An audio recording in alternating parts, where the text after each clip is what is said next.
Welcome back to season 7 of Comic Book Nation, the only show that does it all for geek culture and the official podcast of comicbook.com. I am your host, Kofi Outlaw, and with me are my awesome co-hosts, Matthew Aguilar and Janelle Wheeler. What's up, everybody? Hello. Hanging in there.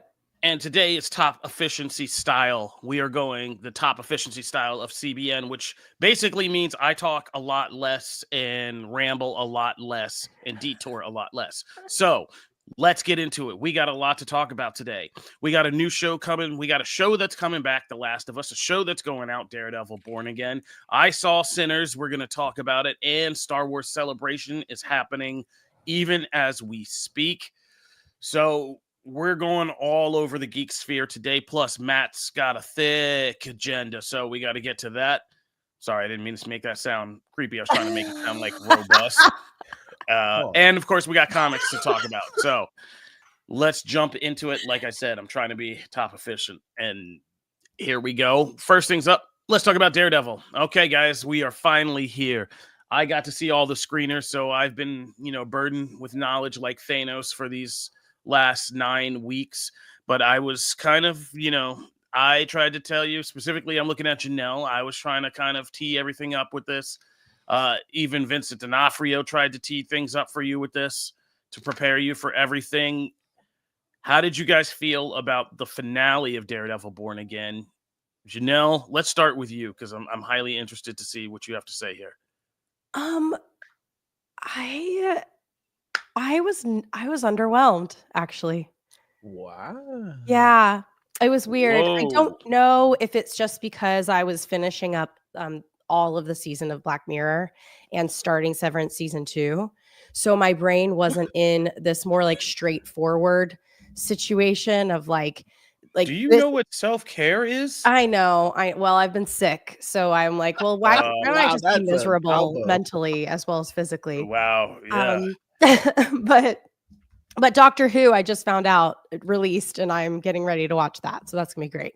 But yeah, I felt a little underwhelmed just in that, like, there were certain things that were just weird, like Frank Castle, like going in slow motion, punching people, like that scene. It wasn't like impressive. It was weird. It felt like awkward to me.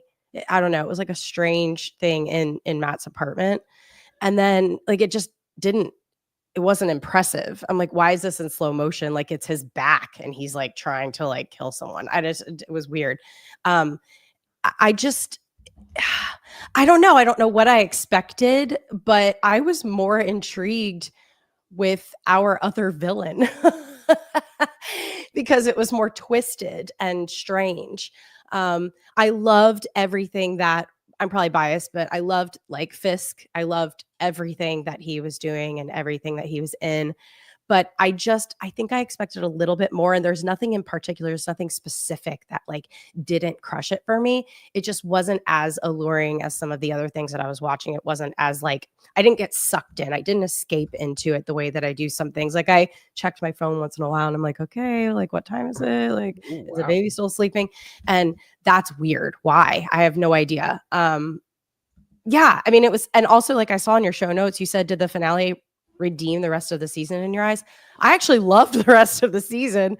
Like I thought I was a huge fan of the season, and for some reason this last episode just didn't hit as hard for me. And please don't come at me, bro. It's not like I didn't like anything about it. No, I don't think there's anything tough on this.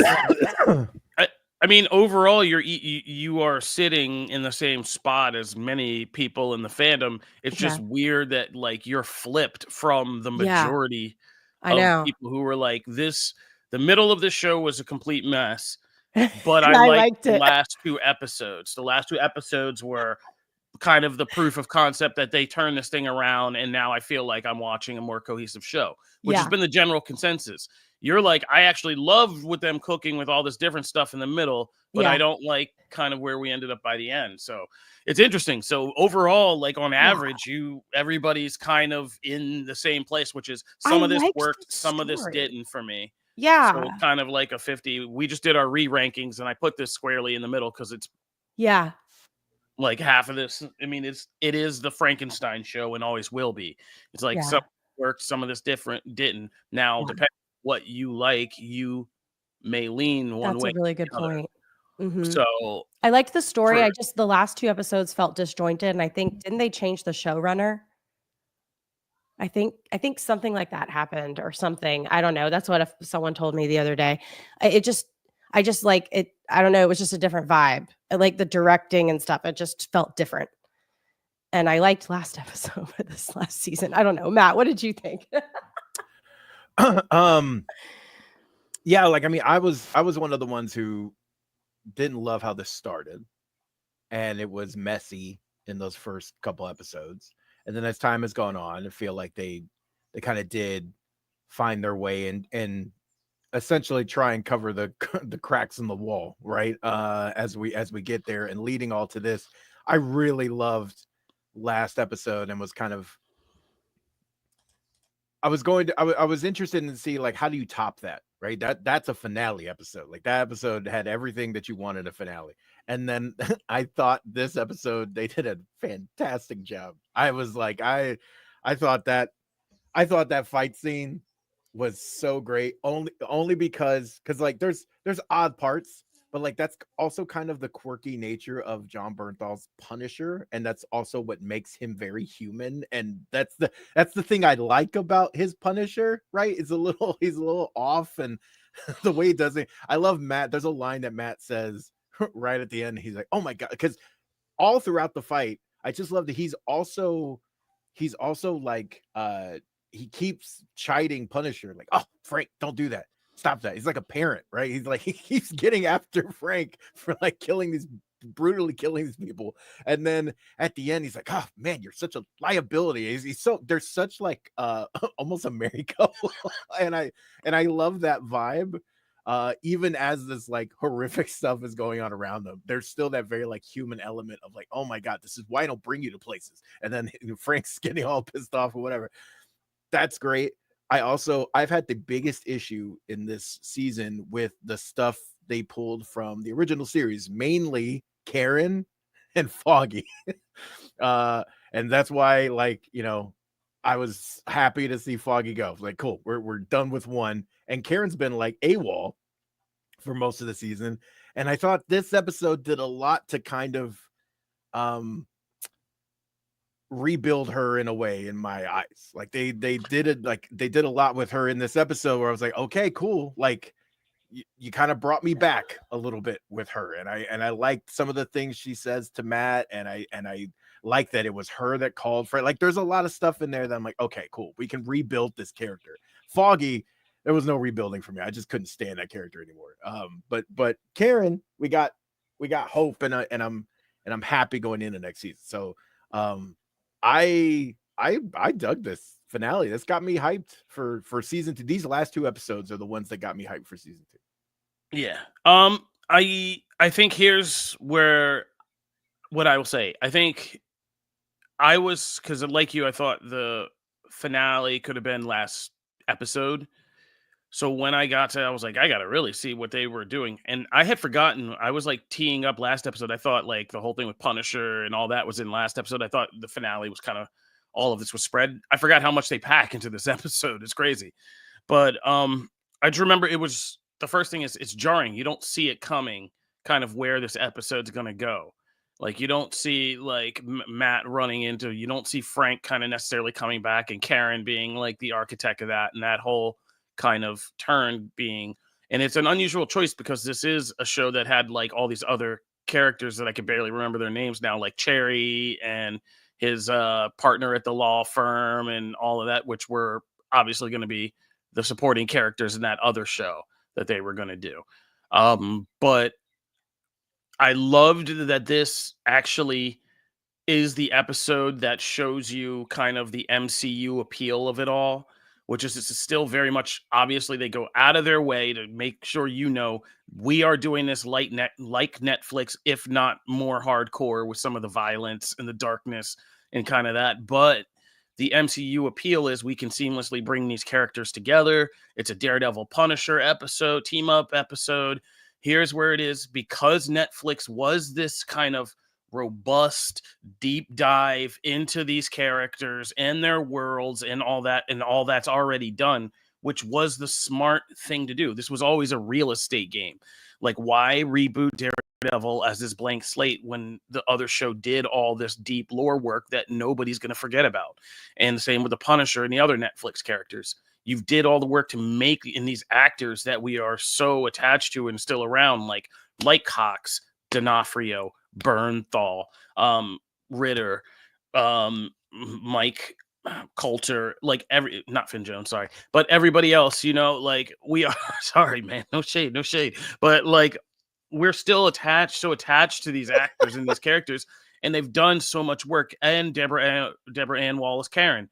And so, like, this episode at once shows you the appeal of the MCU of it all, having Daredevil Punisher team up. But in this way, Netflix never did. Like, this is more them, and to Janelle's point, like, Frank as this unstoppable kind of like bear wolf tank of a force of nature, and him doing all this stuff in slow-mo. This is the Marvel of it all, right? This is the MCU part, right? It's now heightened. It's violent, yeah, but it's almost cartoonish violence when he's just throwing axes in dudes' faces and, you know, just plugging them, smashing a guy's entire face that's already become a GIF into the counter side. Like, Netflix didn't do that. They tried to keep real world violence grounded in real world stuff. This is obviously heightened. So this is the MCU part of it. It's Daredevil and Punisher jumping from a thing, you know, as it blows up an apartment, landing on a cab, having an argument, comedic argument. That's total Avengers vibes, you know, MCU vibes. I'm not mad at that. That's the appeal. That's like what I wanted out of that. I think what happens though, that's the good part I liked. The bad part is, like, Karen comes back in, Deborah Ann Wall comes in, and in just a couple scenes annihilates every other female, like, major character in this season that we've been spending time with. Like, it's like, all right, we can literally forget about Heather, I can't even remember homegirl's name at the law firm. I'm struggling. Kristen, whatever her name is, I can't remember what her name is. But, like, both of them are just, I mean, they're out of the room. It's gone. And, like, because that Netflix series is so deep and the actors were doing such kind of deep work in that, like, yeah, Karen can just have these little conversations with both Frank and Matt. And it's just so much, there's so much bubbling there. You know what I mean? Everything from the heartbeats to the Karen, I did you a favor, you called, I came, which is like such a big culmination on so many things in that Punisher series and stuff like that. So, like, yeah, it kind of just proves that some of that stuff you couldn't replace and pave over.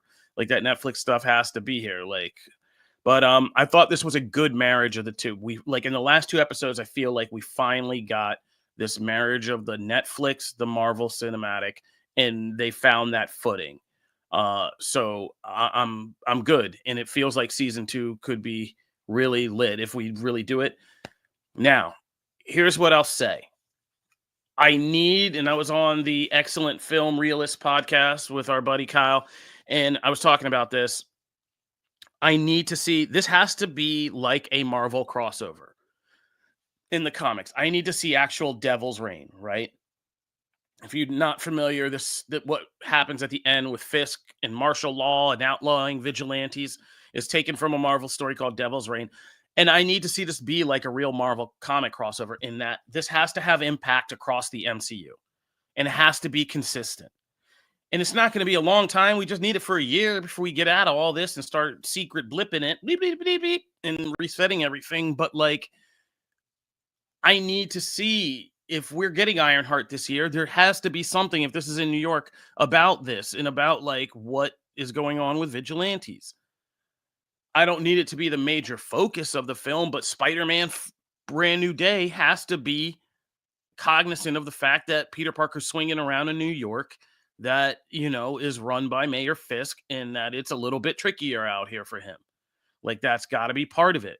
I need season 2 of Daredevil to really address the things we didn't get in season 1. What does this mean for vigilantes? Who are the vigilantes affected? Why should we care about them? How do all these people we are now establishing are are still around. The Jessica Jones, the Luke Cages, like, how are they reacting? Luke Cage is a crime boss up in Harlem. Jessica Jones is still like a practicing investigator in New York. Like, what does this mean for them? Like, we gotta see all this. So I mean, I need to feel a Devil's Reign storyline that carries over the other projects that we have, and that presence has to be felt. If we can do that, we can quickly snap back to an MCU that feels like it matters and has things. And I hope the Punisher, like the Marvel special, presentation, is just him escaping. I hope it's just Escape from New York Punisher. Oh my edition. God, that'd be amazing. Yes. Right? Like, just that's all you need. Like, it's so uncomplicated. Just Escape from New York Punisher style from Fisk's New York and go underground and figure out Punisher gets a van and starts going, does the nationwide tour that, we know Punisher does sometimes. Well, and I think this got me excited for that too. Like they double, that was a double whammy, right? That got me excited for the Punisher series too. It was like, okay, like that's going to be, I just love seeing John Berthal is just so good in that role. Also, props to so like Marvel Legends revealed the new Punisher figure, right, straight from the show, and then someone paired it up with had just revealed I'm blanking on the name, Janelle, the show with Rick, the newer show with Rick and Michonne, the ones who live. Oh yeah, the ones who live. They paired up. He just got a new figure debuted over this thing, so they paired up and they said the reunion that everyone needs, and it's awesome. Like there's just all I can think of is Shane whenever I watch the Punisher. It's so funny. There's so many classic if Shane they moments. cast Andrew Lincoln as like a Punisher villain, that would be amazing. That would be out of control. Brian, you can't protect her, Frank. You can't protect her, Frank. And I hear his voice. It is so iconic. Like I hear his voice. But there's just something about his performance. So yeah, like I agree. Like I'm excited for all of that. And I do have to agree with you. I saw it in the comments as well. Heather kind of took a tailspin really in those in the last two episodes. Nah, that's my favorite part of this episode, though, because some people were talking about that, but that was so real to me. That was so real because she's been putting up with stuff all season. She has, she has been putting up with a lot all season because she is a trained psychiatrist, and she's taking this guy's gaslighting and BS and good nature because he's kind of hot, and she's like, he's got game. So he's been doing it, but then he wakes up and he says chick's name. He says that was the realest thing I've ever seen in a comic book TV show. And her face was just like, yeah, I'm done. Like, yeah, I'm done. Like, done. And I was just like, oh, yeah. That was like a lesson. I almost posted that PSA. I was like, fellas, let this whole thing be a lesson to you. Don't you ever in your life call out the wrong name. Because the look on both of their faces is crazy because like she's just like in the corner like, oh my God, like that. That's so. And then he does the worst thing. He's like, oh, Heather, you like, oh man. And what's worse is right that then you see that in play out in reality when him and Karen are in the files and they're going through the whole heartbeat thing, right? And it's just so effortless. Like the chemistry that's there and whatever just picks up. They've had so much happen, and it just is able to pick up like that. And you're like, okay, yeah, you kind of get it. But I did also see in the comments someone mentioned Heather Walker, and I was like, oh, that's such a if kind of wish that that had been picked up later, because I could see that character actually getting just due if they were to bring it, because again you're setting up for I need an army, right? You're setting up for that type of thing. And while I don't know if everyone's going to be used, looking at Iron Fist, I don't know what they're going to do with that. Hey, you need an army, right? You got someone over there that you could have worked in if things had played out differently. So yeah, lots of good comments. I think we got it on this one. I think it's been a mixed bag, but I think I'm excited for season 2. I think Matt is. Janelle, you excited for season 2 at least? I'm incredibly excited. I think that this season, if we got through it and everything, like the patchwork that it was, I think season 2 that's better planned and ready to go, and everyone's so excited about it. I love seeing the updates from the actors and things. I think it's going to be even better. And so if you like even kind of enjoyed this, I think season 2 is just going to like knock it out of the park. All right, there you go. And thank you to Kyle on YouTube. Kirsten McDuffie is the name of Matt's law partner. So Thank you. thank you very much to Kyle over on YouTube and everybody in the live show. We are happy to have you here. All right, let's keep it moving. We have been so busy. I got my Pedros confused this week. I didn't add in the Fantastic Four trailer. Oh yeah. I don't know if we have that up. If not, we can come back to it. Oh, Look at that. Peter's the Killed man. it.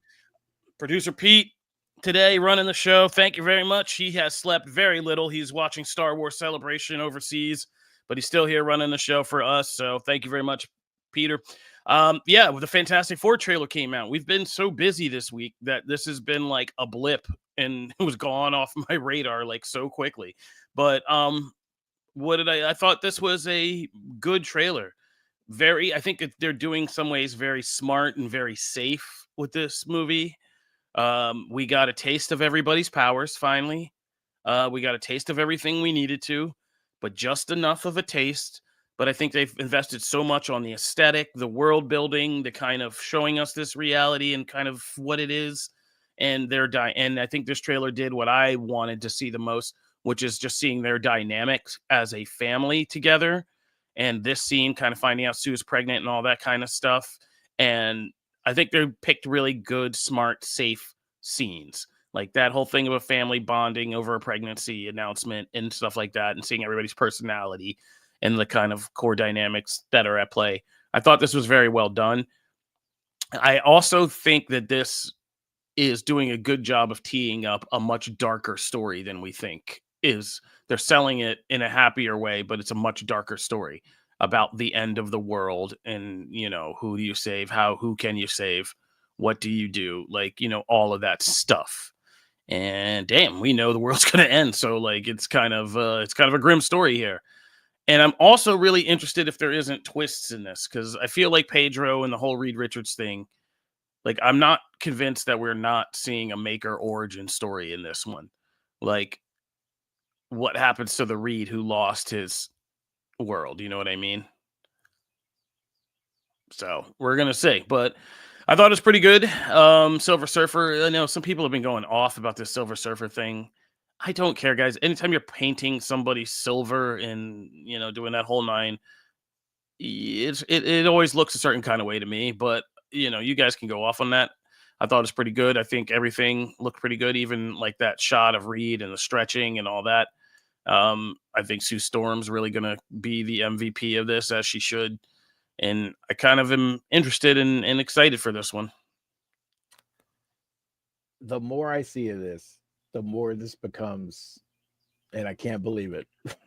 Because I'm probably safe to say, even with Janelle's like we haven't talked a lot about Fantastic Four on the show, like over the years, right? But like I'm probably the least fan of the Fantastic Four, just because like I've never been that big a fan, and I just can't believe that like every trailer I'm getting more and more excited for this movie. And I thought this trailer was kind of the one I agree with Kofi. This was the one I was kind of waiting for, because we kind of stopped hiding things that were kind of obvious and actually let the actors just be together.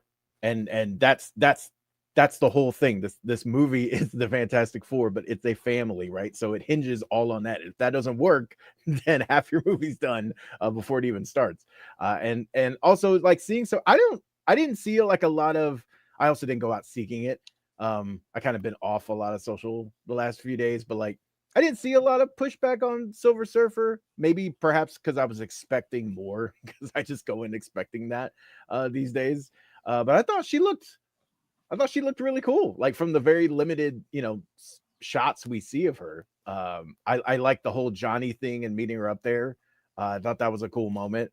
I love the Yancey Street thing stuff with the trench coat. Like they're doing a good job of bringing some of those comics moments to life. I like what I'm seeing of this.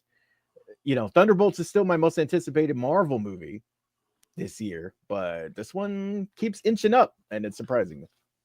Yeah, no, I mean, this is the more I see of it, like, yeah, the scenes that I'm seeing, I'm quietly watching Reed, like, yeah, the more I wonder about where this arc is headed, where like he gets out of this, but like this need to fix things, this drive to fix things, like where does that lead to? Like that's the thing I'm kind of most interested in. But I think all four of them are pretty strong. I think they did really good casting in this. I think Evan Moss Bacharach's gonna just knock it out of the park as Thing. Yeah. And like I think they have the potential to really make that character like probably the marketing and merch gold mine he could be. Like yeah, so I'm really interested to see where this is going. Oh yeah, some people don't realize about Silver Surfer. They also don't realize that this is also a comic thing, that Norrin Rad's wife has gotten the power of the Silver Surfer before, and in this reality it looks like she's the one, who does that. But it's going to be interesting, and there are a lot of interesting scenes like this. Like I just like the world building scenes. This is what I loved about the first Avenger too. Like when we do these kind of Marvel period pieces, it's kind of fun. And to Yeah, it's see so this very, charming. Like yeah, I was like, "Oh gosh, this trailer's so sweet and like lighthearted, and it just makes me feel good, like the marvelous Mrs. Maisel." And then halfway through, it is seriously the ante just ups so much, and my heart is pounding, and I'm just like you said, depressed, Kofi, for like this world that I'm seeing, because I really like this world just from the trailers. So this is the most excited I've been about this from this one trailer, for sure. all right. Mm-hmm. So yeah, it's looking good. Fantastic Four. I'm not going to belabor the point. I'm really excited to say, I'm just really excited in July to have both a Marvel and a DC movie that's like sci-fi Yeah. superhero kind of quirky world building type retro stuff. Kind of makes me feel good.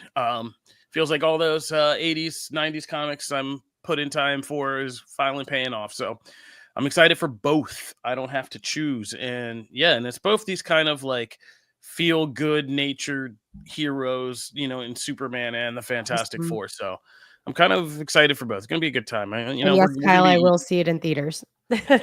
But first, we got to get through some darkness before we get to the light. Ooh, So that's from one segue. Pedro to another Pedro. Count your Pedros in the multiverse. Back to The Last of Us. I wish I had bring out our guitar for this segment. I literally have it like sitting on the ground behind me. But The Last of Us is back. It's always interesting with TV these days because of this gap and the delay in the strikes and everything, and getting back into shows and trying to do that. Did you guys feel like we were so back when you watched this one? I'm going to be honest. I wasn't giving a crap about The Last of Us. I haven't watched. I tried to rewatch some of season 1. I really wasn't like all that into it because I love the games. Yeah, I love the games so much. The games have such a deep impression on me that like I don't necessarily need the show. But I gotta say, I was back when by the time we were done this episode, the premiere, I was back. I was so back, Matt. I was like you said, Matt, we were so back. Did not say that. And yeah, no, just the world and the characters. And, it takes me a minute, and I'm not going to lie, the Bella Ramsey thing, I do not like to harp on, actors or stuff like that of casting, but it throws me because you are so attached to Ellie in that game and who she is, what she looks like, how she sounds and everything. It can be disorienting. But once, you get into the world of the show, I thought it was really good. I think Isabella Merced, who's been killing it. If you don't recognize her, she's our Hawk Girl in Superman. Yeah. She was the poor, unfortunate mother of the offspring in Alien Romulus. So yeah, Isabella Merced's been out here killing it lately, and she's great as Dina. I think I love that casting. Like she kind of stole this episode a lot for me. But yeah, I'm back in the expanded world of this. The things they've added to it, I'm already kind of really interested in. And yeah, I'm back in this world already. And yeah, okay. What did you guys feel? You know? Oh, got grenade? I'm done with zombies. I'm over it. It's like Avatar. It had its moment where it was just peak television Avatar and like catching it was like everything that you wanted and you wanted more of it. Like when The Walking Dead started to fall off, Last of Us should have jumped in there and stolen their shine. Like, but it's just I'm just not interested anymore. I'm past this. Like I'm past the zombie thing. And they don't really it feels like The Walking Dead in this way that it's no longer about the threat, which is the zombies or the cordyceps or whatever we're calling them because I didn't play the game. It's about these people and what they do to each other and how corrupt everybody is and how terrible everyone is. And it's like I've already gone through that. Like I've already done the Negan smashing Glenn's head in. Like I've already seen humans at the end of the world sucking, and not working together and all of like their new civilizations falling apart. Like clearly the very first scene where they knocked open the pipe in this and there was like roots. Of course, there was going to be some mushroom stuff in there and it was going to like get into their community. Like that was the most obvious thing I've ever like encountered. Like the first thing they showed was that. And I was like, oh my God, like 100%. How did it not pop out of that one moment? When it showed again at the end, I was like, duh. I can't stand the way that they've chosen to do Ellie. I don't know her from the game, so like I don't have this love for her, but I can't stand this little girl. Like, and she's not a little girl anymore, but like I can't stand her. Like on my podcast, I called her a little S word because she's just awful and like ungrateful and mean and just not she's not a riveting character. Like she's just like I'm like, okay, like too bad you can't die from these zombies. Like it's just I'm so I know that like a lot of people are gonna be like, oh my God, The Walking Dead sucks compared to Last of Us. I get it, but like I was a super fan. Like it was my life for years. And it was such a precious thing for me because I adored my characters. The ones that I loved, I adored them. I don't feel that way about anyone on the show. Like there's no attachment for me. So I think the show is good. I think the directing is good. I think it looks pretty. I get the story, but I'm just over it personally. That was a roller coaster ride. No, you know what? I think that was awesome. Yeah, that's I want to freeze this. You just said so much that I just want to freeze. I'm gonna drink some water. I'm losing my voice. And I rarely ever do this. I've never done this really, but I am gonna do this time. I'm gonna mandate that you have to watch at least 2 more episodes this season. I'm gonna watch all of it because I'm losing Righteous Gemstones. Harley Quinn is over. Like I binge watched, the Black Mirror. Like I don't have a lot to watch right now, so I'm watching the whole dang thing. Don't you worry. Okay, yeah. No, this is all last stage of grief with the zombie show. Yeah. No, this is all very interesting. I just wish I was attached to someone. Like she's so unlikable. It's wild. I just want to freeze all this now because I always forget. Matt, have you played the games? Yeah. Okay, so yeah, all right. Let's not even dig into this. Let's let Janelle's take just sit and we're gonna come back next week. People don't be too mad. We're gonna talk about it again next week. Okay. Yeah, remember, guys, it's just TV. Like, no need to hate me. No. Don't come. No. It's not even that. Crystallizes. I'm like, you have no idea how fascinated I am in this moment right now. I just want to crystallize this moment, and I just want to come back and just revisit next week, and that's it. And I have there's no judgment. There's no like setup to this. There's just pure fascination because we're at a point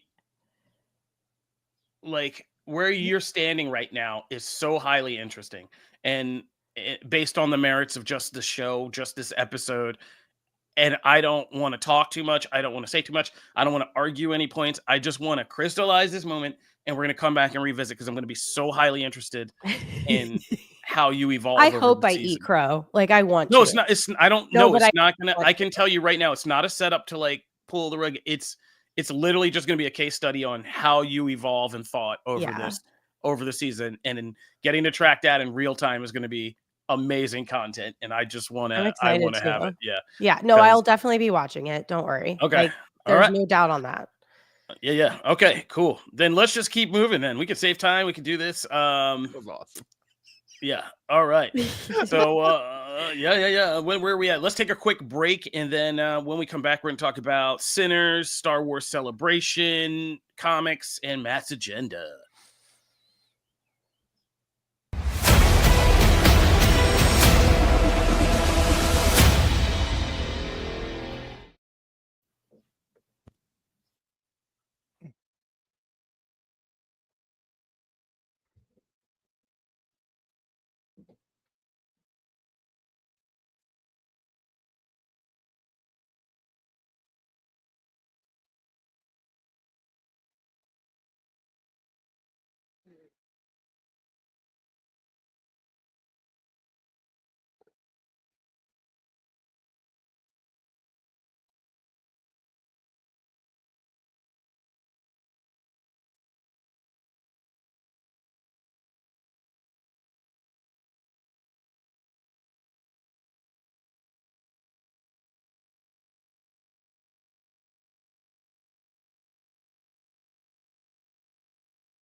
The comments are just wonderful. Yeah, everybody Y'all broke thinks. Kofi. Yeah, I'm getting messages about this on the side too. No, you didn't break me. Everybody thinks you broke me. No, guys, I am just. I have like dad instincts. I am just trying to see where Janelle is going to be in a week. And like I said, you guys are trying to goad me and trying to talk, but I'm not talking. I'm just Peekaboo. going to keep it moving. But no, I'm not broken. We're going to come back in a week, and I'm going to be back next week with popcorn.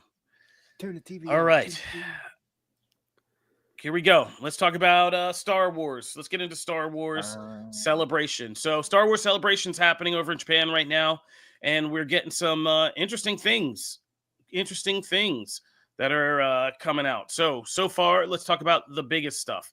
We have a name for the Sean Levy Star Wars movie starring Ryan Gosling. It'll be Star Wars Starfighter. It is coming out Memorial Day 2027. That's pretty good. We got a Darth Maul animated series coming up next called Star Wars Maul Shadow Lord, which will be set before Maul popped up in Star Wars Rebels, which is about the last period in his life we don't know about. He was in Clone Wars, then Palpatine thrashed him and his brother, and in some other kind of off-screen canon, he escaped from Palpatine's capture and kind of fled back into the universe, dropped off, started raising a crime syndicate, and running that whole thing, and eventually, but he had some years of his life we didn't see him. So he's going to be kind of filling in that gap of what he was doing around the universe, including him trying to take on and train a Padawan. So that'll be kind of cool for Star Wars animations fans like me. This is going to be cool. Yeah, there could be a lot that crosses over where we find him in Solo, a Star Wars story. And this sounds like just cool underworld Sith stuff to me. That's like a distillation of everything I love. So, and I love the animated continuity. So I think I'm really excited for this. After Bad Batch, which, even made Imperial kind of clone troopers really interesting. This sounds pretty cool. The Gosling film Star Wars Starfighter will be kind of a standalone film. Ryan Gosling's in it, and it's set about 5 to 6 years after Episode 9. So after The Force Awakens, which I can't remember how long the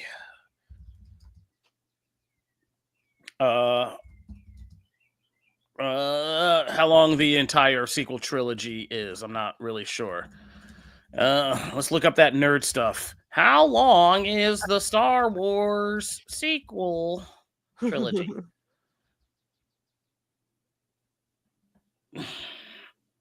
Okay. They gave me the stupid AI. How many years?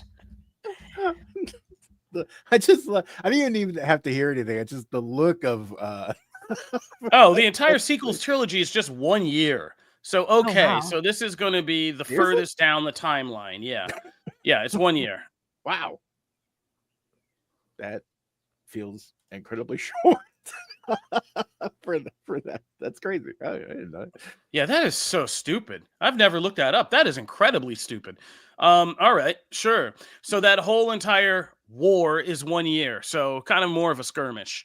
Because the thing is, there's such a stretch of time, almost 30 years between the Mandalorian era of the New Republic and when the First Order Resistance War begins in The Force Awakens. That's almost 30 years between that. So like that's kind of crazy. But yeah, that whole thing is just 1 year long. I don't understand anything unless it's on a Hickman chart. So we'll get to that. But we'll get to that for sure. But okay, so yeah, this is going to be the furthest down the timeline. Yeah, 5 to 6 years after. So that'll be after the entire sequel trilogy and then some. So that'll be picking up in new time periods. Good. That sounds good. All also, right. I like Ryan Gosling. So yeah, I mean, who doesn't? Ryan Gosling. Look, I don't get like all gushy about like that many leading men in Hollywood, but Ryan Gosling is like a really cool dude. I did the Place Behind the Pines interview with him and Eva, and what's her name? I almost called her Eva Longoria. That's so racist. Eva Mendes. No, is that her name? Oh my god. His wife? Yeah. Eva Mendes, yeah. Yeah, okay. Ooh, I was having like Latina's a man. I'm not trying to get Eva Longoria, awesome too. Yeah. But he and I was even in an elevator with him. He asked me about my headphones. I was wearing some Skull Crusher headphones at the time. But yeah, he's just like one of the rare people who is exactly off screen, who looks and acts exactly how he is on screen. Like he's just that cool dude. And he like used to roll around Brooklyn like breaking up street fights. Like he's like a golden retriever, you know what I mean? Like he's that guy. So I'm not mad at this. It's good to see him in a franchise movie, and I'm sure it's going to be something like pretty crazy or intense. And Ryan Gosling's a great actor, so this sounds pretty good to me. We got an update on some movies, it looks like, because this is all happening while we're asleep, and we are so busy. It looks like James Mangold's Jedi Origins movie is still happening, and so is the Rey New Order film, and so is the Filoni New Republic film. So we're still getting all those somewhere in there, but the only two films we have for release dates right now are they're doing it alongside, this is actually crazy, I'm realizing they're doing it alongside Avengers Doomsday and Secret Wars. So in May of 2026, we're going to get Avengers Doomsday and Mandalorian and Grogu. In May of 2027, we're going to get Avengers Secret Wars and Starfighter, the Gosling film with Sean Levy. Ooh. In both Mays of both years, we're going to have a Star Wars film and a Marvel film. So that's pretty crazy. Good times. Man, nothing on looks like that is.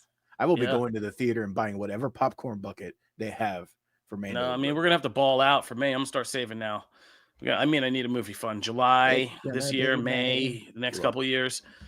So yeah, we're going to need that. And it looks like Rian Johnson's trilogy is stalled in development. So don't hold your breath for that.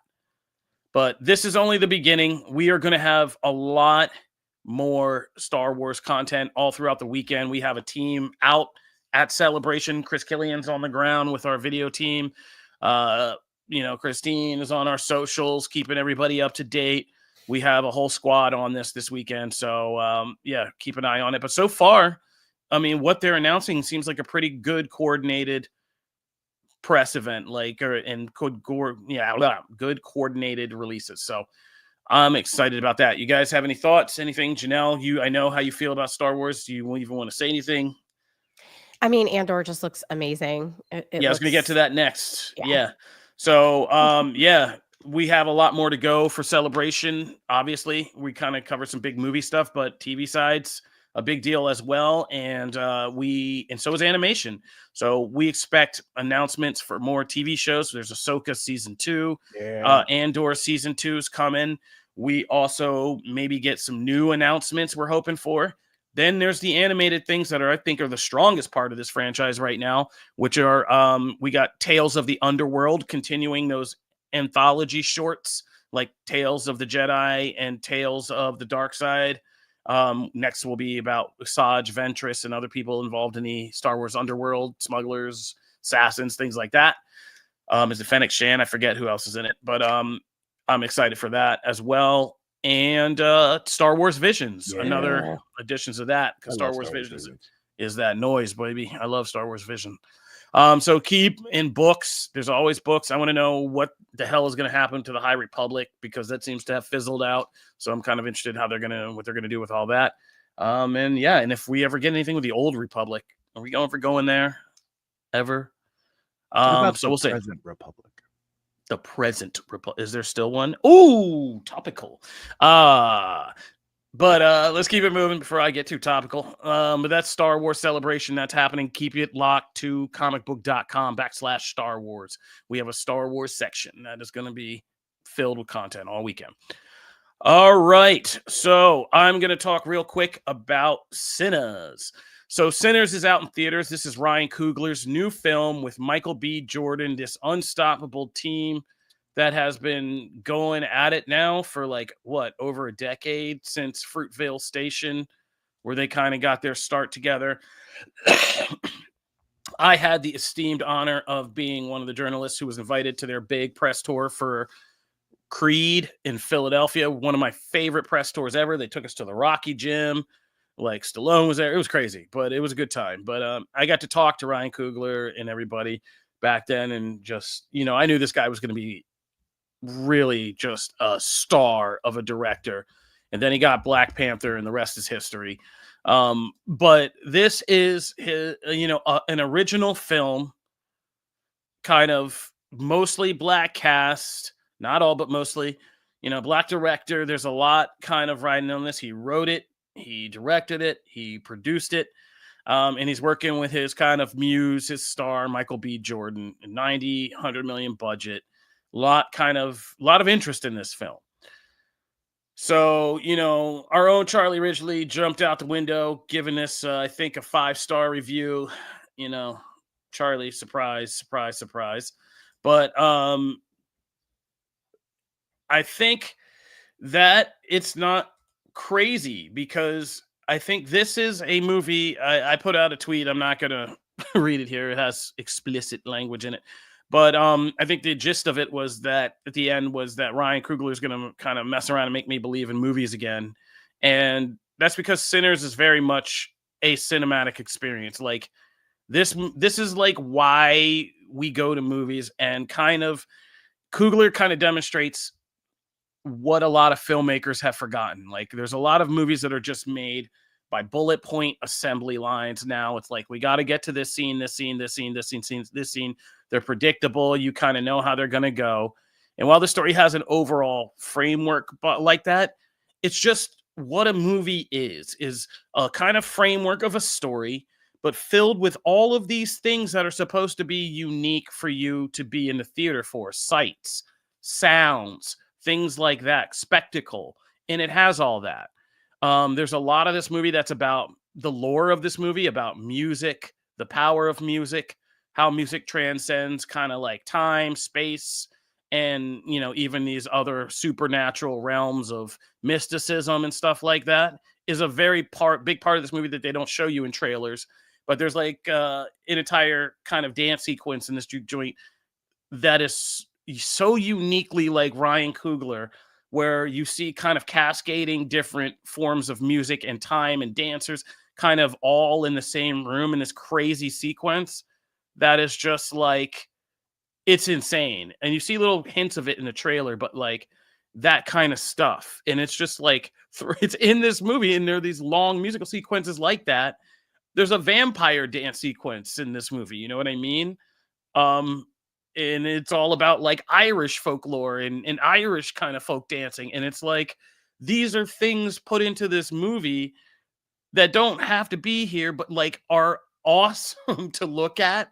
The music, the soundtrack to this movie, Ludwig, I forget, I don't know, Gorison, I don't want to butcher the name. The soundtrack to this movie is going to sell like hotcakes. It's insane. I don't think I've heard a soundtrack kind of like this hot, like since Oh Brother, Where Art Thou or something like that. Wow. Like, yeah, just the kind of folk blues music mixed in, some hip hop, like it's crazy. And so like there's this weird pastiche of all these different cultural things, all these different kind of period piece and modern things thrown together, kind of all these different genre things. But it's a movie, and it's just a weird world you live in for like 2 hours. And I'm not kidding you. Like, I didn't want to get up and leave. I was the last person in my theater, and I didn't want to get up and leave because I was just like, this is just such a engrossing kind of absorbing world. And I was glad I didn't, because there are 2 post-credit scenes to this movie, and they're both amazing. Like, one of them is really a significant like twist to the ending of the story that you should stay around for, because a bunch of people left, and then I was like, wait a minute, what? And then like there's this whole other scene, and you're like, oh my god, that just changes the entire kind of like context of the movie for you. And like some people didn't even stay around and watch that, and then I just stayed around to the very end, and then at the very end there's just an extra scene of just, again, just like a musical thing, and you're like, well, that was just an extra amazing thing that he was just like, you know what? I have this on camera. I'm just throwing this in because this is amazing. And just at the end. And it's just like, yeah.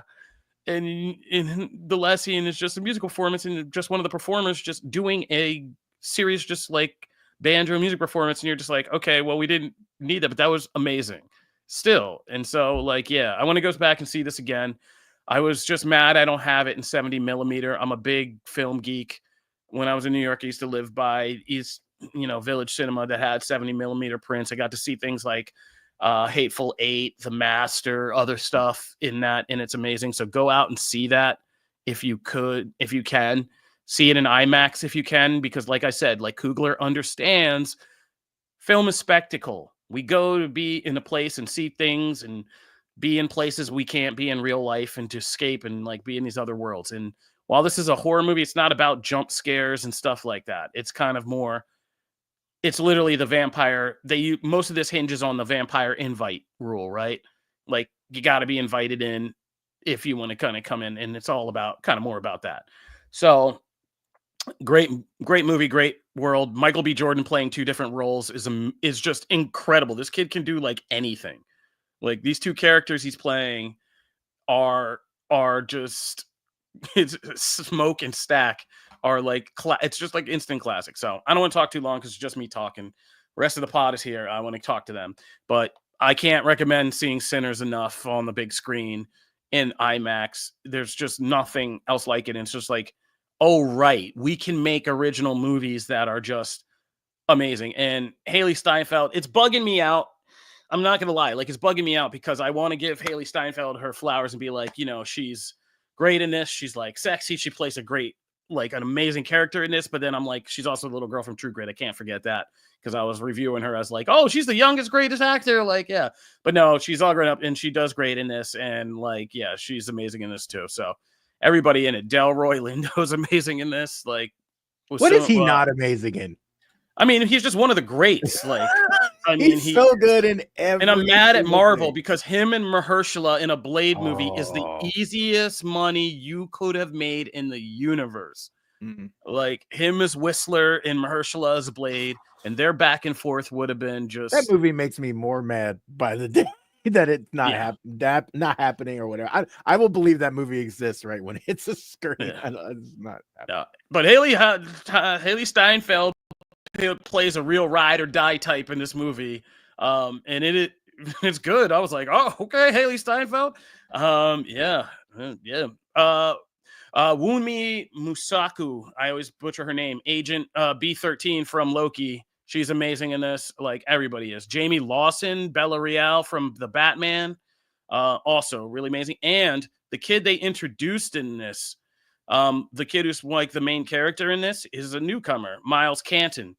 So he's a newcomer that they plucked, and he's amazing. Like, he's the kid who's singing. He's the guitarist with the voice that can, the powers and stuff. And Jack O'Connell as the vampire guy. Anyway, I talked enough. Sinners, great. Go see it. Let's talk comics. Where you guys want to start? Janelle, I know you're on the clock. Where you want to start? With me? Yeah, Oh, God. You pick. Which book? You pick. Avengers. Oh, all right. Let's go. Kobe was so excited about this book.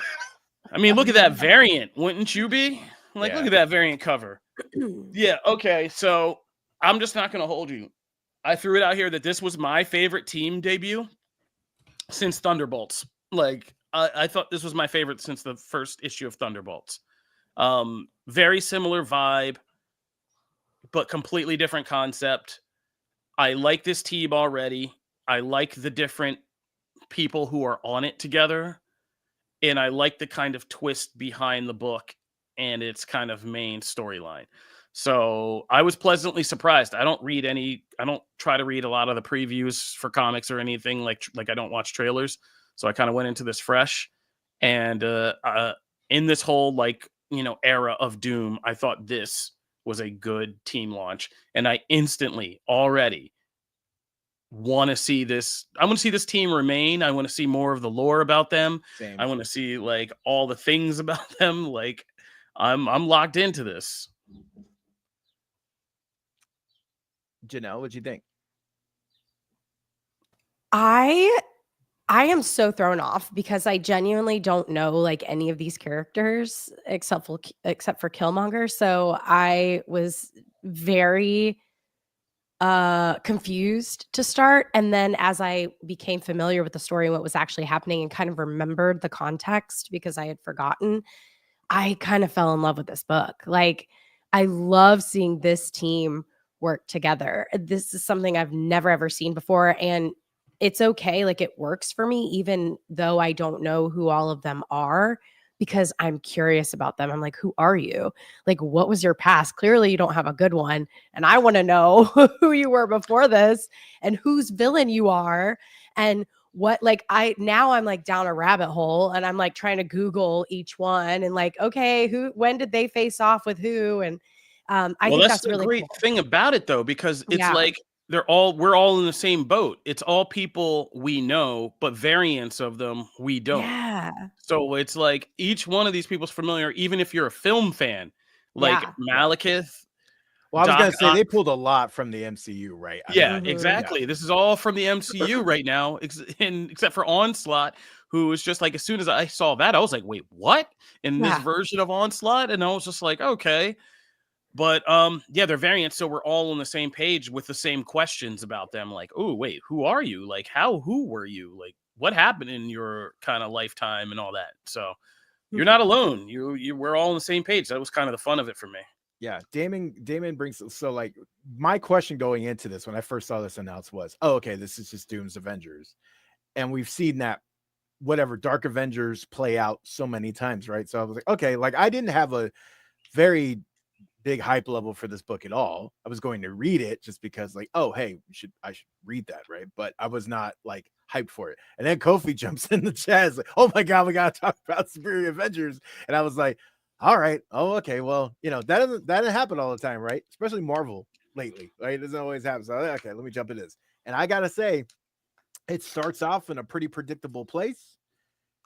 4 pages in, takes a big turn, and I was like, from that point on, I was in. I was like, okay, this is cool. This is different. This feels fresh. I like all the designs. I love that, Doc Ock is getting some love, specifically this version of Doc Ock I like in the mainline universe. So I'm excited that we're getting kind of a cool spin on it here. And then as more and more is revealed about their motives and their actual thing, I was like, oh man, it becomes way more than a Doom's Avengers book. And I am into this. So yeah, I do. That Onslaught design is dope as hell. That's such a cool design. I need these characters, at least most of them. I need most of them to stick around. This does have that thing of that feel of like someone's gonna die, but before the end of this, right? It just has that feel to it. But I hope most of them stick around because this is cool. We might have stumbled upon something awesome. Oh, And female Marvel has done that in the Killmonger is a past with must. Thunderbolts and Exiles and stuff like that. So I hope we keep them around. Female Killmonger is a must. Like, we got to keep her. Yes. Like, already, I'm like, okay. Even I was Malekith, locked in. who I don't care about in the comics or the movie. Yeah, never had personality, but so much fun in this one. Cool With a version, fastball yeah. special, like, yeah, it's crazy. All right, Janelle, yeah, what you got next? What you picking up next? We got. Oh, we only got. Well, no, we got two more. Yeah, which one? Ultimate Wolverine. Oh, going from dark to dark. Yeah. This book. This gets the Artistic Book of the Week award for me. Oof, gorgeous, Like, just well done story. And also if you like seeing picturesque montages of wolves and polar bears fighting, you're gonna be so happy. Or bears fighting, my god, this is stunning. I will say for me anyway, it does. So this book starts out kind of slow. This was a kind of a running theme actually for a lot of books for me this week. This book kind of starts out slow, and I understood what it was kind of building to, right? And so it is a little bit of a slow burn, but I will say by the end of it, it is effective in its pacing. I probably could have used a little bit less of the other one, but it was so gorgeous. I stopped caring because I was just like, oh my God, this is beautiful. I could have done with that being a little bit trimmed.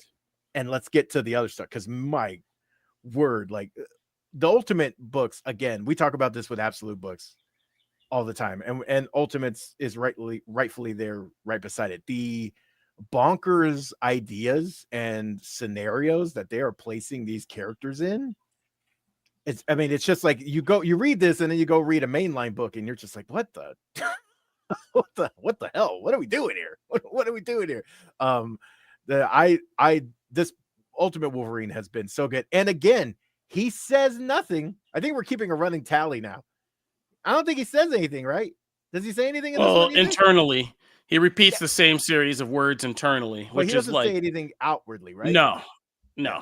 But no, this was just so well done. Like, such a great short story in a single issue, and such a devastating, almost like horror movie cut from something imagined to real world carnage. And that scene, that splash page of what it looks like when we come out of like fantasy land is just horrifying. And so, yeah, but no, the main character has barely talked, barely said anything, and it's crazy. Like, we still are not really inside Logan's head all that much, but I think this book wisely knows that we know Wolverine so well that Wolverine can just be a subject of a story, and we can infer so much about Logan without having to hear from him or have dialogue or do all that. So yeah, this was awesome. I'll remember this as a single issue story for a long time, and that ending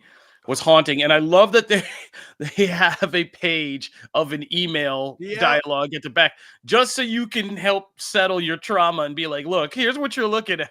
Like, here's what you just saw. Like, yeah. And I was like, okay, what a visual. That actually really helped. Yeah, that's insane. Janelle, how you feeling about this? Dude, I absolutely loved this. This was the first one I read this week, and I just could not break away from it. I'm so ADHD. I'm constantly like squirrel. And it's very rare that I'm reading something or even watching something and there's not a little bit of distraction, like a little bit of me feeling disjointed and like having to kind of go, wait, what happened a few slides back? Like, this just sucked me in and I was in it. Like, from the moment I started reading, the whole entire time, like no breaks. And I love that. Yeah, let's move to our last one then. Last main book here. Absolute Flash number 2. I read this first before anything else, right? I tend to do that with Absolute books. I read Absolute I read this first. I think I found it fine at the time, But as I read other books, including Ultimate Wolverine and a couple of other books I'll mention here in a bit,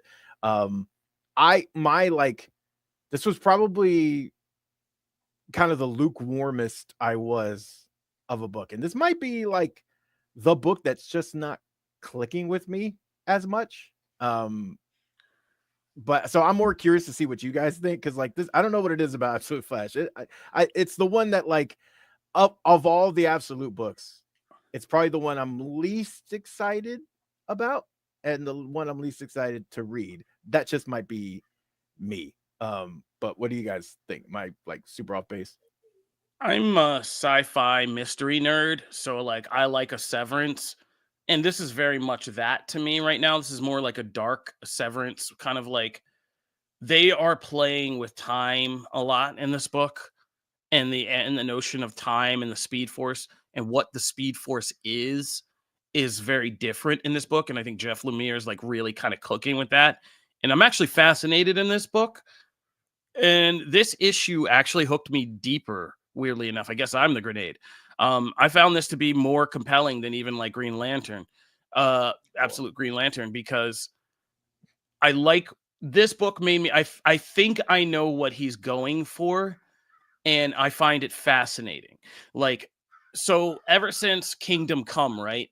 In Kingdom Come, we get presented with this image of the Flash as being this man who's so fast that he eventually gets to this place where he's physically, kind of literally and conceptually and physically in all places at all times, where he's never stopping, he's always moving. And that's the Kingdom Come version of the Flash. And so we've always kind of had that version out there. But I think Jeff Lemire is actually being like, okay, well, what would it be like if you were? And I think that Flash is Wally West in Kingdom Come, isn't it? Like that. I have to check this. Don't quote me, I'll comic check for nerds you. yet. I'll check that. But I think Jeff Lemire is actually doing a version of what if that was the case with the Speed Force? Like, what if you are moving so fast you're going beyond the barrier, fourth dimension stuff, beyond the barrier of time? And like, what if you are coexisting across Wally West. time?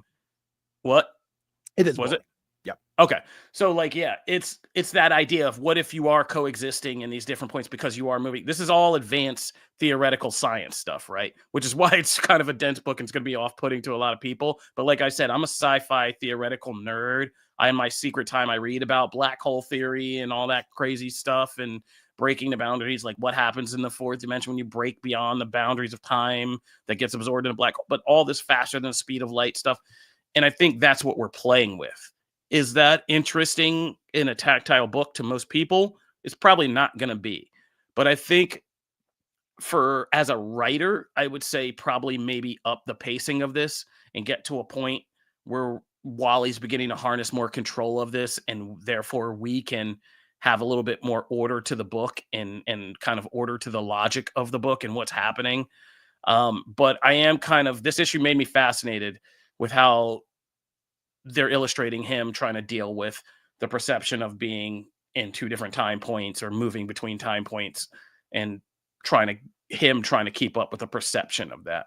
So I found that fascinating. But it just hit my inner sci-fi theoretical geek. And so I like cooking with that because I always had that question at the lunch table too. Like, yeah, that Kingdom Come Flash, what would that be like if you were bro that was just like running at all times and everywhere at all times? Like, what is it like to you? And of course, that's a lot of Flash creators have played with that. Yeah. There's, as people have pointed out in the comments, Damon Gray, shout out to Damon Gray. Like, there's a lot that's married to teen anxiety, kind of like you said, ADHD, kind of that mentality that they're playing with as well. So, yeah, I find that kind of fascinating. But I think this book does need to pace itself up and get into a larger overarching point soon. So Janelle, where do you sit on the? I'm totally with Kofi on this. It is like that sci-fi stuff that I love. Well, like, you know me, timey-wimey. Oh, timey-wimey, yeah, Doctor Who. Okay, yeah, all I right. love this kind of stuff. I love, like, even the multiverse stuff when it first got announced with like MCU and stuff. I was so excited because that was just like up my alley. It just depends on how they, go about it and how it's executed. And I feel like this book is executing it very, very well. And it has me very intrigued. I too am more excited about this than the Green Lantern, than what they're doing with the Green Lantern. I know. I'm so sorry. Yeah, I'm so sorry, Matt. This is a grenade. It's a landmine today. But I still just love all the absolutes. So in general, Where's so my helmet? good. But if we have to rank them, this is working its way up there. I really like this one a lot. And I am very, like, I say this every week, and I'm sorry if I sound like repetitive, but if I am left curious and I really can't wait for the next drop, that is the best sign for me. And that's how I'm upset that I don't get to know what's happening exactly. Like, I'm so ready to know what's happening here. So I like it. I love it. I think Kofi kind of explained the whole thing perfectly. So, I'm still trying to process that in real time. But I know we'll just as I go. Yeah, look, I love the idea, and I also remember when we talked about Absolute Superman. I remember I was still high on it, but I wasn't as high on it as the other two books. And I was like, but over time, this could play out differently. And as we get to learn more of the story and stuff, and with Absolute Superman, I feel like that completely happened, and that has become. I mean, that's getting up there in one of my favorite all-time Superman stories at this point. That is brilliant, right? But it took time to play that out. I agree with Kofi on the fact that the pacing, we're sitting in this kind of chaos a little too long for me. I need something to latch onto, and right now I don't really have that in this book. I'm also not the biggest Flash person in general. So I don't even have the appreciation and not even the appreciation, because I appreciate Flash, but I don't have the love that I would do with Green Lantern or Wonder Woman to kind of anchor me until other things come into play. So I'm excited for, again, this is still good, right? None of the Absolute books have been a dud, but this one is last probably on my list, because even though I wasn't as high on Martian Manhunter, I still like the things they're playing with there are more interesting to me than this stuff. So other books though, I did want to shout out, if you do like actually the timey-wimey stuff, We Are Yesterday is literally that. It is about time and space, and also ironically a Flash villain, Gorilla Grodd. If you are a Gorilla Grodd fan, you are going to love We Are Yesterday. that book is setting up to be a showcase, and I'm excited to talk about part 2, because I'm excited to talk about part 2. But I think if comics could do what TV can do and release multiple books at the same time, we get those 2 episode drops, I really think actually We Are Yesterday should have launched both side by side, and read part 1 and read part 2.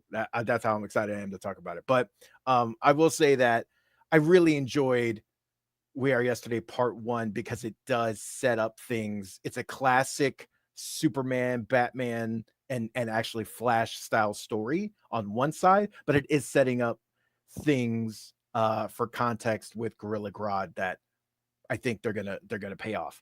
So that is out right now in Batman Superman World's Finest, number 38. There is also the I don't know if you've heard, but Superman Day is almost here. It's kind of a big deal. Superman got a movie. This is full court press, and the Summer of Superman special is out this week, and it features a 3-chapter story. Mark Waid, Dan Slott, and his introduction to Superman before he kind of takes on his series, Superman Unlimited, and then Joshua Williamson is handling the 3rd chapter. It's this kind of, I think, a great, you can read my full review on ComicBook, but I think it does a great job of kind of encapsulating Clark and Superman and the kind of overall mythology, as well as setting up some big things that stem from the DC All-In special. So if you were wondering what was kind of happening after that kind of big cliffhanger ending in that book, we get an update here, and it's gonna play out to be some big things for the DC universe. So I am very excited. Yes, definitely try and go to your local comics this weekend. A lot of places are doing cool things, cool programs, a lot of Superman related stuff. Definitely go check that out. And then real quick, we will actually have this up later today.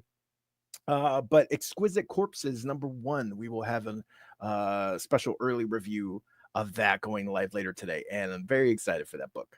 So all right, that is it for comics. Is there anything else you wanted to mention, Kofi, for comics? Anything else you read? Let's see. Nah, nothing we got to get too deep into. All Let's just go into your agenda. All right. Do we need to do you need to I'm head going out? to run away Yeah. and take care of a little sick baby, but next week I'll be here for the full episode and I'm listening. So I'm with you guys. I'm Fraser Crane, and Okay. I'm listening.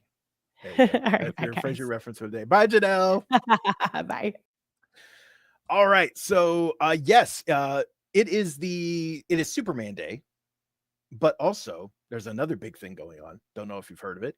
WrestleMania 41 is happening this weekend. The 2-day event starts on Saturday. Night 2 will end on Sunday. Also, before that, on Saturday afternoon, will be NXT Stand and Deliver. NXT's pretty much WrestleMania style show. Lots happening here. Some big main events going into this. So let's just want to hit on some of the highlights here. Obviously, the one that there's a couple matches that everyone's talking about, but the one that you can't really get away from and will main event night 2 is Cody Rhodes versus heel John Cena, which is a sentence I never thought I'd say.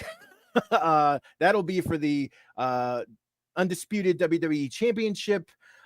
Cena, not even going for just record history, but also pretty much threatening to, hey, if I win this title, I'm gonna CM Punk it and I'm just gonna leave.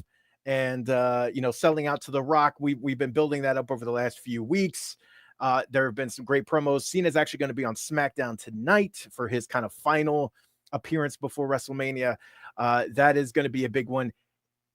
For a minute, I thought there was no chance that they would take the title off of Cody.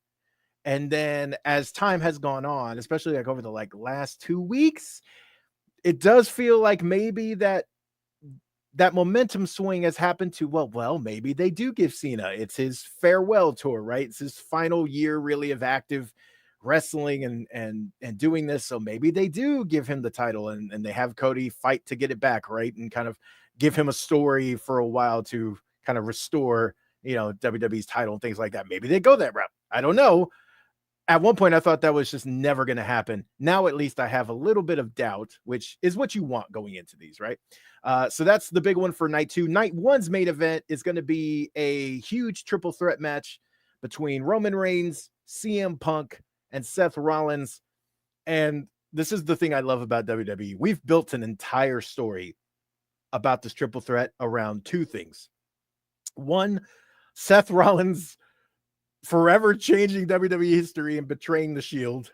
We're bringing that back because this feud between him and Roman has continued to just be this thing sitting over here boiling on the side. And it's just amazing every time they go to it. So we have that. And then we have CM Punk essentially stealing Paul Heyman and having him be ringside for him because of the favor and because of their longtime friendship. So we've built an entire compelling storyline out of a decade-old feud and which corner Paul Heyman sits in. To me, that's like the epitome of wrestling, right? It's amazing that we built an entire story, but here we are. It's fantastic. I am excited for this. I think this is CM Punk's WrestleMania main event debut. This is the first time. That's why it means so much. I think he wins this. I don't think there's any. I would be so surprised if they don't have him win it here. Just because of what it means and everything. It would also be a heartbreaking thing if he loses, maybe comes back next year. But, you just don't know in this day and age. What if an injury takes him out for a while? I just think you got to do it. You got to have him win here. Another big match that I'm very excited about is the triple threat for the Women's World WWE Championship between Rhea Ripley, Io Sky, and Bianca Belair. Number one, I'm just going to say this. It is rude. You fans who are booing Bianca are rude, and I don't know what planet you're on. You do not boo the EST. And now here's the thing: unless you're supposed to, and she's a heel, which is honestly, I don't even necessarily care who wins this match because all three you can make an argument for, and they'd be great to hold the title. I'm just saying, if I get heel Bianca Belair out of this, I'm excited. That is kind of what I want. If you've ever seen Bianca in her NXT days, you know she is one of the best heels in the business, and just let her run and do it. It'll be fantastic. I'm going there. No, but here's the thing, Fire Grill, and I understand to a degree, but in that segment, she was doing nothing wrong. She's doing nothing wrong. You do not boo her. You do not boo her. Yes. So there's a lot of some amazing matches. The cards are so big now that we're getting to like sometimes it's hard for me to actually keep all of them in my brain here. But one of the other ones that has been much talked about, probably for all of the reasons, all different reasons outside of the ring, is Charlotte Flair versus Tiffany Stratton. That one has been getting super personal with, you know, Stratton bringing up Flair's divorces in a promo, and Charlotte saying that Tiffany's boyfriend's in her DMs, right? Like there's a lot of, and evidently that went very off script and off the rails. So they've been, I don't know, kind of course correcting, changing things up. I think actually it might have had the desired effect, which is now people are watching this match because number one, they want to see like, okay, is it a great match? These two should have a great match, but also, does Flair take that title? I sincerely hope not. You have built up a new star in Tiffany Stratton that the crowd loves, and you can have, you know, like I feel like taking the title off her and having Charlotte do it in this way, I think that had an adverse effect on Rhea Ripley, and they were able to recover because Ripley's a star. I hope they don't repeat the same mistakes here. So I'm hoping we go here. Some great matches on the card. I know I gotta wrap this up here, so I will say Stand and Deliver. If you are not watching that, you are going to be missing some killer matches because the Fatal 4-Way for the NXT Women's Championship is between Stephanie Vaquer, Julia, Jada Parker. Like that's insane. Oh, and Jordan Grace. Sorry, apologize for how could I forget Jordan Grace? That's going to be a fantastic match. That could be a match of the, you know, match of the night type of match there. You don't want to miss that. There's a lot of, by the way, there's a lot of Fatal 4-Ways in NXT this time around. There's a lot of triple threats, something I've actually seen in both cards. But you know, Obafemi, does he retain his championship against Trick Williams and Javon Evans?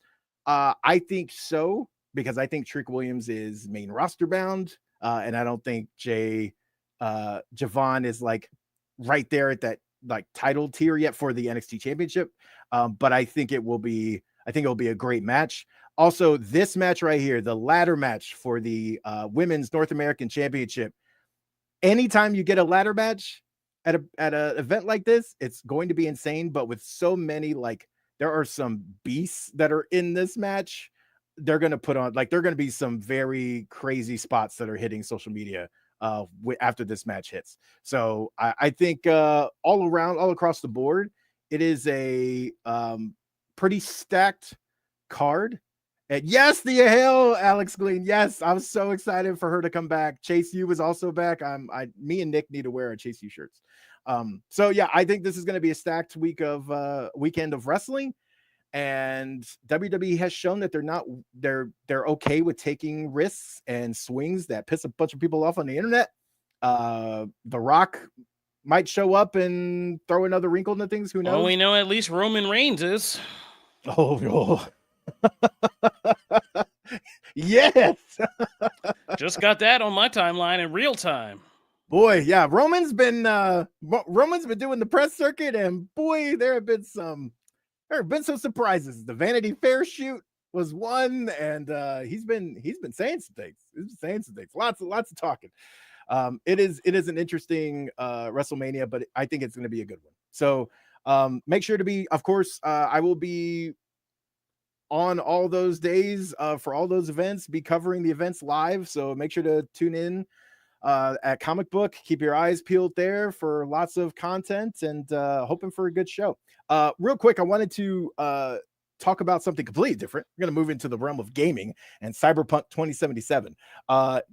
Displate is the if you're not familiar with Displate, they're the creators of metal posters. They come in a variety of sizes, and they have a cool thing where you can actually kind of magnetize them to your wall. They come like self done. Everything's on the back of it to where you can literally just like kind of peel a sticker, be able to attach it to your wall, and it's clean, and you're not having to sit there with a with a bunch of double-sided tape, tacks, nails, whatever, right? And they're beautiful. And they actually sent me one for to check out, and it is gorgeous. It's a limited Johnny Silverhand Porsche. They did kind of this collaboration because obviously in the game, Johnny's favorite car is a Porsche, and you can actually jack that if you go through several missions in the game.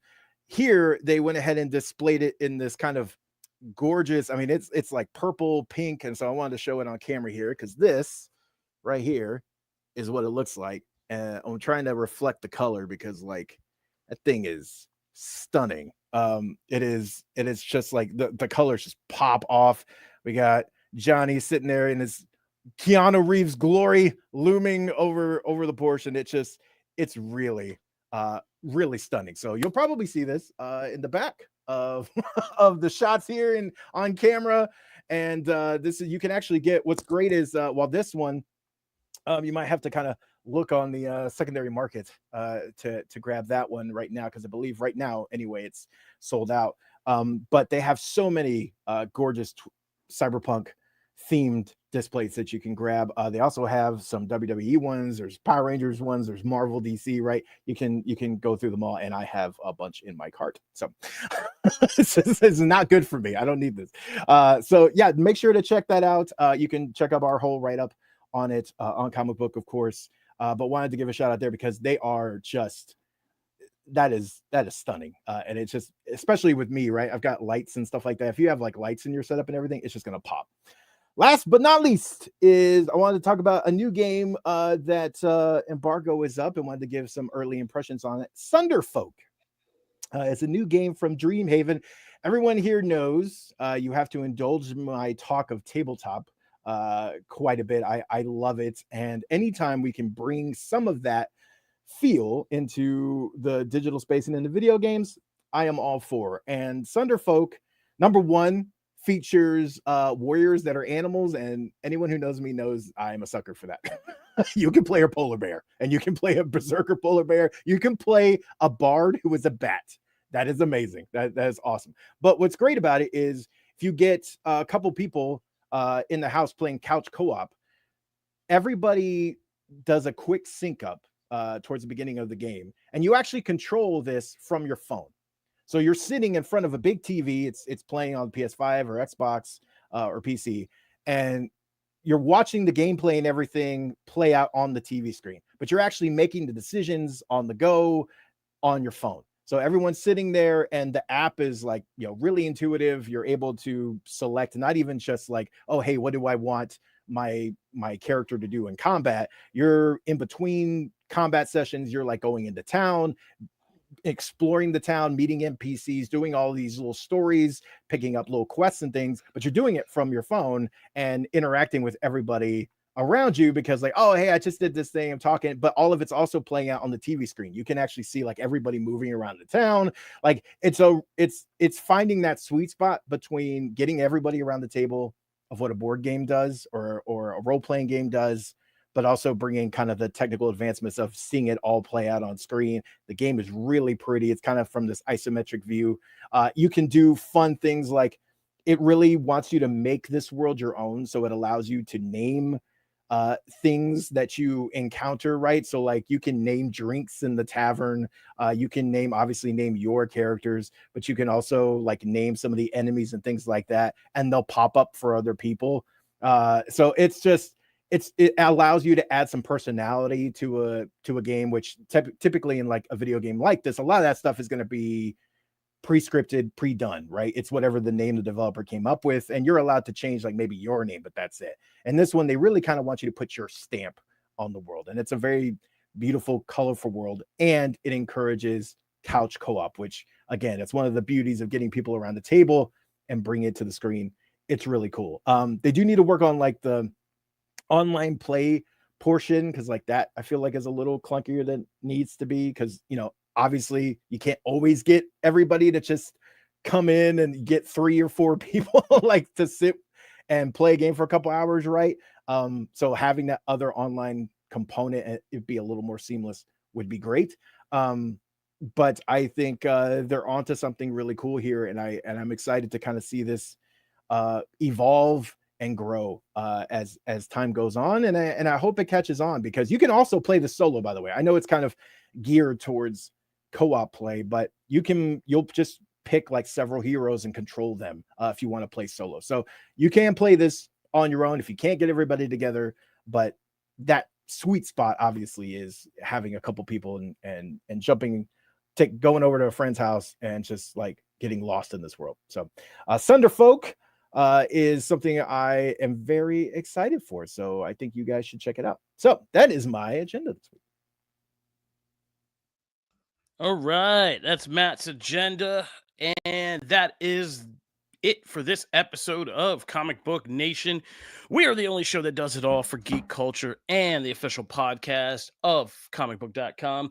You can catch us here every week live. We've been doing it 7 years running, live shows every week covering everything in the geek sphere. Shout out to Janelle Wheeler, who's taking care of her sick little one.